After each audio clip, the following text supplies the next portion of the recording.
Traffic సమస్య తలెత్తడానికి auto rickshaw కార్మికులు కారణమని ట్రాఫిక్ పోలీసులు వారిపై ఎప్పటికప్పుడు కేసులు పెట్టడం సబబు కాదంటూ north PM Palem traffic police స్టేషన్ను మధురవాడ సిఐటియు నాయకులు రాజ్ కుమార్ ఆధ్వర్యంలో రిక్షా కార్మికులు చుట్టుముట్టారు. ఈ సందర్భంగా రాజ్ కుమార్ మాట్లాడుతూ మధురవాడలో పెద్ద పెద్ద వ్యాపారస్తులు నిబంధనలకు విరుద్ధంగా నిర్మాణాలు చేపట్టడం వలన రోడ్డు ఇరుకైపోవడంతో ట్రాఫిక్ సమస్యలు ఏర్పడుతున్నాయని, కానీ ట్రాఫిక్ పోలీసులు మాత్రం ఆటో రిక్షా కార్మికులపై కేసులు నమోదు చేయడం దుర్మార్గమన్నారు.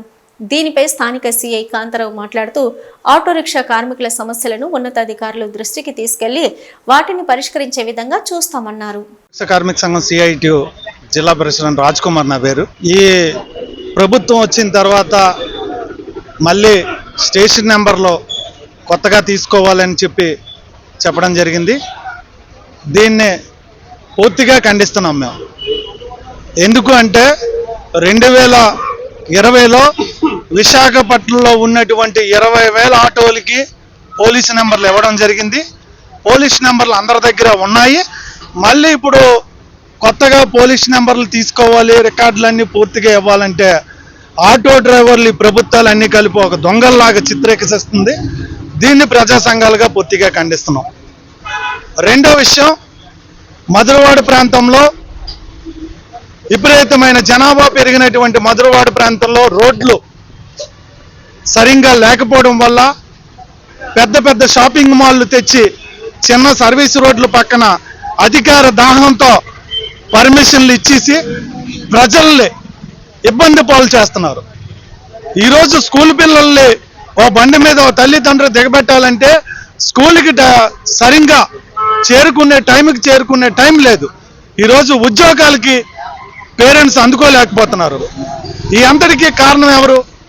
రాష్ట్ర కేంద్ర ప్రభుత్వాలు రోడ్లు విస్తరణ చేయకపోవడం, జీవీఎంసీ పట్టించుకోకపోవడం, ఈ షాపింగ్ మాల్కి పర్మిషన్ ఇస్తేప్పుడు అక్కడ రోడ్డు విడత ఎంత ఉంది, విస్తరణ ఎంత ఉంది, ఇక్కడ షాపింగ్ మాల్కి పర్మిషన్ ఇవ్వచ్చా ఇవ్వకూడదా అని ఆలోచించకుండా ఇటు జీవీఎంసీ మరియు ట్రాఫిక్ సిబ్బంది కూడా పర్మిషన్ ఇష్టానుసారంగా కాసులు కక్కుర్తిపడి ఇచ్చేస్తున్నారు.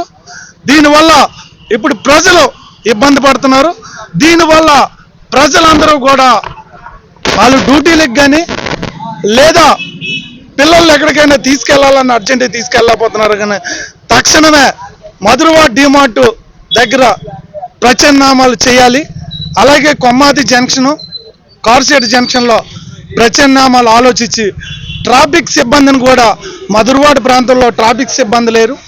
ట్రాఫిక్ సిబ్బందిని ఇమీడియట్లీగా నిధుల్లోకి ఇక్కడ ఇవ్వాలి. ట్రాఫిక్ పోలీస్ స్టేషన్కి జనాభా 4 లక్షలు దాటున్న జనాభా దగ్గర 6-7 సిబ్బందితో వాళ్ళైనా ఏం పని చేస్తారని ప్రజా సంఘాలుగా మేము అడుగుతున్నాం. ఇంతమంది జనాభా ఉన్నప్పుడు, సుమారు 7 లక్షల బళ్ళు ఉన్నప్పుడు, రోడ్లు సరిపోయినప్పుడు సిబ్బంది ఉంటే ఎక్కడైనా డైవర్ట్ చేసైనా సరే దాన్ని ట్రాఫిక్ని కంట్రోల్ చేయనందుకు వాళ్ళు పూర్తి చేస్తారు. ప్రభుత్వం వెంటనే పిఎం పాలెం ట్రాఫిక్ పోలీస్ స్టేషన్కి సిబ్బందిని ఇవ్వాలని ప్రజా సంఘాలు మరొకసారి డిమాండ్ చేస్తున్నాం. ఏదైతే డిమార్ట్ మీద చర్యలు తీసుకోవాలి, డిమార్ట్ తోవ మళ్ళీ ఇచ్చేయాలి. షాపింగ్ మాల్ ఏవైతే ఉన్నాయో రోడ్డు పక్కన దాని అన్నిటికీ పార్కింగ్ ఉన్నదా లేదా అని చూసి వెంటనే పార్కింగ్ లేకపోతే వెంటనే షాపింగ్ మాల్ లైసెన్స్ రద్దు చేయాలని